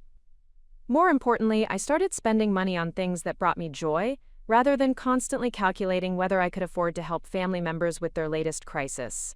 I bought a new car, not because mine was broken, but because I wanted one. I renovated my kitchen, not out of necessity, but because I enjoyed cooking, and wanted a space that reflected my interests. I planned a vacation to Ireland, something I had dreamed of doing for years, but had never felt financially comfortable pursuing while maintaining my role as family emergency fund. The social changes were equally significant. Without family drama consuming my emotional energy, I had bandwidth to invest in friendships that had been neglected during my years of family service. I reconnected with military colleagues whose company I enjoyed but had rarely socialized with because family obligations took precedence over my personal relationships. I joined a hiking group on base and discovered a passion for outdoor exploration that I hadn't had time to pursue when every weekend was potentially interrupted by family emergencies. I started attending wine tastings, book clubs, and cultural events that enriched my life in ways that had nothing to do with duty or obligation. For the first time since early in my military career, I felt like a complete person rather than a collection of services available to others. I had interests beyond helping family members, goals beyond solving their problems, and an identity beyond my function as their crisis manager. The most profound change was in my relationship with my military service. Without family members constantly minimizing or dismissing my career, I was able to reconnect with the pride and satisfaction I derived from my work. I stopped downplaying my achievements or translating them into terms that might make civilians more comfortable. I embraced my identity as a colonel, a leader, and a professional who had devoted her life to serving something larger than herself. I began mentoring junior officers more actively, sharing not just technical knowledge but wisdom about maintaining personal boundaries and professional identity in the face of family or social pressure to minimize military service. I spoke more openly about the challenges and rewards of military leadership, especially for women navigating careers in traditionally male-dominated fields. My perspective on relationships shifted fundamentally. I had spent so many years accepting one-sided relationships as normal that I had forgotten what reciprocal respect and mutual support actually felt like. As I developed friendships with people who valued me for who I was rather than what I could provide, I began to understand how dysfunctional my family relationships had actually been. Friends who appreciated my military service, who were interested in my experiences, who offered support during my own challenging times, who respected my boundaries without requiring explanations or justifications, these relationships showed me what healthy interactions looked like. I began to understand that love shouldn't require the sacrifice of personal autonomy, that respect shouldn't be conditional on service, and that family relationships should be sources of mutual support rather than one-way resource extraction. The 3 months following my family's ultimatum were the most peaceful and productive of my adult life. I excelled at work, pursued personal interests, developed meaningful friendships, and experienced a sense of personal fulfillment that had been missing during my years of family service. But the real test of my transformation came when my family realized that their ultimatum had not produced the intended result. They had expected me to return, chastened and apologetic, ready to resume my role as their problem solver. Instead, I had thrived in their absence, proving to myself and to them that their approval was not necessary for my happiness or success. The silence that had been intended as punishment had become a gift. The withdrawal of their conditional love had revealed how little genuine affection there had been beneath their demands for service. The threat to exclude me from family had freed me to discover what inclusion in healthy relationships actually felt like. When they finally reached out again, it wasn't because they had developed new respect for my boundaries or appreciation for my service. It was because they needed something that only I could provide, and they had exhausted their other options. The call came on a Thursday afternoon, exactly 97 days after my father's ultimatum, and it would lead to the moment that changed everything between us forever. But by then, I was no longer the woman who had spent decades hoping for their approval. I was Colonel Rachel Morrison, comfortable in my own skin, clear about my own worth, and finally ready to show them exactly who I had become while they weren't paying attention. The person who answered their call was someone they had never met before, the version of me that existed when I wasn't trying to earn their love. The call came while I was reviewing intelligence reports in my office at headquarters. My assistant knocked and informed me that my father was on the line, claiming it was urgent family business that couldn't wait. I hadn't spoken to any family member in 3 months, and their previous ultimatum had made it clear they considered me estranged from the family. The fact that my father was calling my work number suggested either a genuine emergency or a level of desperation that had driven him to breach professional boundaries. I took the call expecting to hear about a medical crisis or serious family emergency. Instead, my father's voice was tight with embarrassment and barely controlled panic as he explained that he needed my help with what he called a delicate situation at his workplace. "Rachel, I know we haven't been talking, but I need you to come to my office building this afternoon," he said, his usual authoritative tone replaced by something I had never heard before, uncertainty. "There's been a misunderstanding about something, and I think having you there might help clear things up." When I asked for specific details about this misunderstanding, my father became evasive in the same way Emma had been during her manufactured emergency. He couldn't explain the situation over the phone, he said. He just needed me to come to his office wearing my military uniform and be prepared to answer some questions about my service record. The request was so bizarre that I initially thought I had misunderstood him. My father, who had spent decades treating my military career as an embarrassing hobby, was asking me to appear in uniform to help him with a workplace problem. The man who had referred to military service as, quote, dress up for adults who couldn't figure out what else to do with their lives, was suddenly requesting my presence as a military officer. I told him that I would need much more information before I could consider involving myself in any workplace situation that might affect my professional reputation or his. The silence that followed my request for details was prolonged and uncomfortable. Finally, he explained the situation in halting, embarrassed phrases that revealed the true scope of his desperation. For months, apparently, he had been telling his colleagues at the insurance company where he worked about his daughter who served in the military. Not the dismissive, minimizing version of my service that he shared with family, but an inflated, boastful version designed to impress his coworkers. According to his office stories, his daughter was a high-ranking military officer who had served with distinction in multiple overseas operations. He had apparently been sharing details about my deployments, my promotions, and my responsibilities in ways that made him look like the proud father of a distinguished military leader. The problem had arisen when his new boss, recently hired to manage the regional office, had expressed interest in meeting this accomplished daughter. The boss was a retired Air Force colonel who had served multiple tours overseas and was genuinely interested in connecting with another military family. He had been asking my father to arrange an introduction for weeks. My father had been making excuses and delaying the meeting, but yesterday his boss had announced that he was organizing a Veterans Day recognition event for the company and specifically wanted to invite me to attend as an honored guest. When my father had tried to deflect, his boss had become suspicious about why such a proud father was so reluctant to introduce his distinguished military daughter. He's starting to ask questions about whether you actually exist, my father admitted, his voice heavy with humiliation. And if he finds out I've been exaggerating about your service, it could affect my position at the company. My boss takes military service very seriously, and if he thinks I've been lying about my family's military background, it could be a real problem for me. The irony was so complete that it took me a moment to process the full scope of what he was telling me. The same man who had dismissed my military service as meaningless was now facing professional consequences because his lies about respecting and supporting my military service were about to be exposed. He had been using my achievements to enhance his own reputation while simultaneously treating those same achievements as irrelevant in our family relationships. He had been bragging about my military career to impress colleagues while dismissing that same career as playing dress-up when he spoke to me directly. I told my father that I found his situation interesting but didn't understand what he expected me to do about it. I had no obligation to participate in maintaining lies he had told to enhance his professional reputation, especially lies about respecting service that he had never actually shown.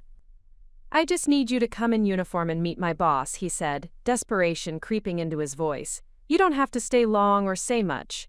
Just let him see that you're real, and that you've actually served. Maybe mention a few things about your deployments or your rank. It would really help me out. The request was stunning in its presumption. He wanted me to use my military service to solve a problem created by his lies about respecting my military service. He wanted me to appear in uniform to validate stories he had told about being proud of my career. Stories that contradicted decades of actual dismissive treatment. I told him that I would need time to consider his request and that any decision would depend on several factors, including a full explanation of exactly what he had told his colleagues about my service and what role he expected me to play in his office dynamics. The conversation that followed was the most revealing discussion I had ever had with my father about his actual feelings regarding my military career. Under pressure to explain his office bragging, he admitted that he had always been proud of my service, but had never known how to express that pride appropriately. I didn't understand what you did well enough to talk about it properly, he said, his voice quieter than I had ever heard it. But I knew it was important, and I knew other people respected military service. So when people at work asked about my family, I mentioned your career. Maybe I exaggerated some details because I wanted them to be impressed. The admission revealed layers of complicated emotions that he had never expressed directly. He had been proud enough of my service to brag about it to colleagues, but insecure enough about his own understanding to never engage with it meaningfully in our family relationships. He had recognized that other people respected military service, even while he had been unable to show that respect himself.